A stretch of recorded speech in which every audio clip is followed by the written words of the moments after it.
নমস্কার বন্ধুরা, কেমন আছেন সবাই? পাপিয়াস কিউলিনারি আর্টের আরেকটি নতুন ভিডিওতে আপনাদের সবাইকে স্বাগতম। আজকে আমি বানাবো পুঁই পাতার পাকোড়া। আসলে এই পাকোড়াটা বিকেলে চায়ের সাথে গরম গরম খেতে দারুণ লাগে, আর ভাতের সাথেও ভীষণ ভালো লাগে। এবার আমি পাকোড়ার জন্য একটা ব্যাটার তৈরি করে নেব। আমি দিয়ে দিলাম চালের গুঁড়া, আর দিয়ে দিলাম ময়দা। চালের গুঁড়া যতটুকু তার অর্ধেকটা ময়দা আমি দিয়েছি, আর দিয়ে দিলাম স্বাদ মতো লবণ। আসলে আমি সব ব্যাটারেই হলুদ গুঁড়া, মরিচ গুঁড়া, ধনিয়ার গুঁড়া এইগুলো দিয়ে থাকি, আর অন্যান্য তেমন কিছু দিই না। আজকেও তাই দিয়েছি, তবে মাঝে মাঝে বেকিং পাউডারটা দিই, আজকে বেকিং পাউডারটা দিইনি। এবার আমি খুব সুন্দর মতো ব্যাটারটা গুলিয়ে নিব।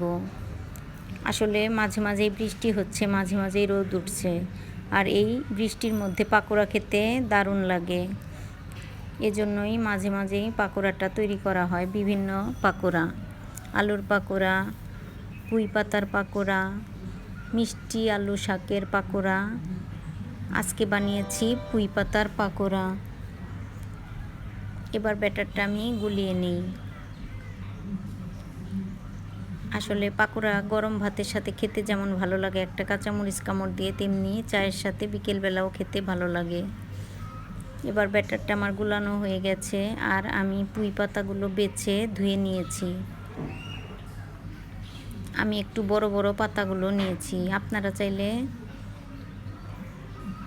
যে কোনো পাতা দিয়েই এই পাকোড়াটা তৈরি করতে পারেন।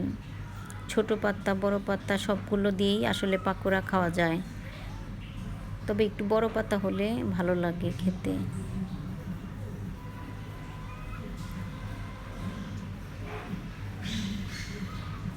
এবার আমি ব্যাটারে চুবিয়ে পাকোড়াগুলো ভেজে নিচ্ছি। আমি একটি পাতা ব্যাটারে ডুবিয়ে ভাজ করে তারপর দিয়ে দিচ্ছি। আপনারা চাইলে পাতাগুলো কুচি কুচি করেও নিতে পারেন। দুইভাবেই করা যায় পাকোড়াটা, আমি দুইভাবেই করি। আজকে আমি আস্ত পাতা দিয়েই পাকোড়াটা করছি। এবার ব্যাটারে ডুবিয়ে আমি তেলে দিয়ে দিচ্ছি। আমার ভিডিওটা যদি ভালো লাগে তবে অবশ্যই জানাবেন। ভালো লাগলে একটা লাইক করবেন।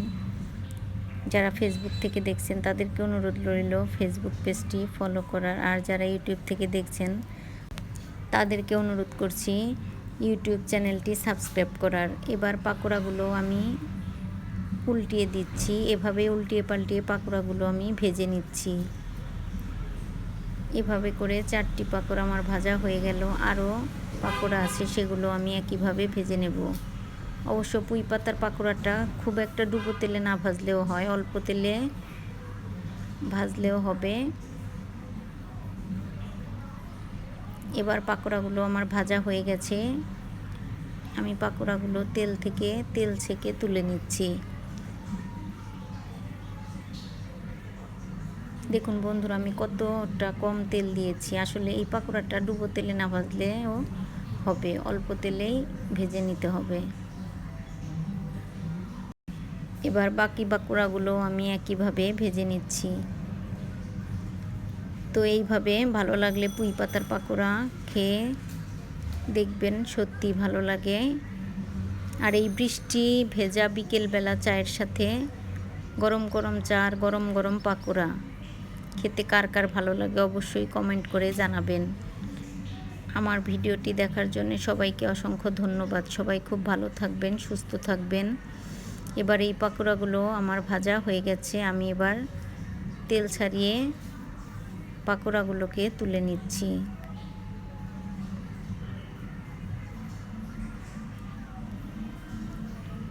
আসলে বৃষ্টির দিনে পাকোড়া খেতে আমার খুব ভালো লাগে, এজন্য মাঝে মধ্যে এই পাকোড়া সেই পাকোড়া করে থাকি। এবার পুঁই পাতার পাকোড়াগুলো ভাজা হয়ে গেছে।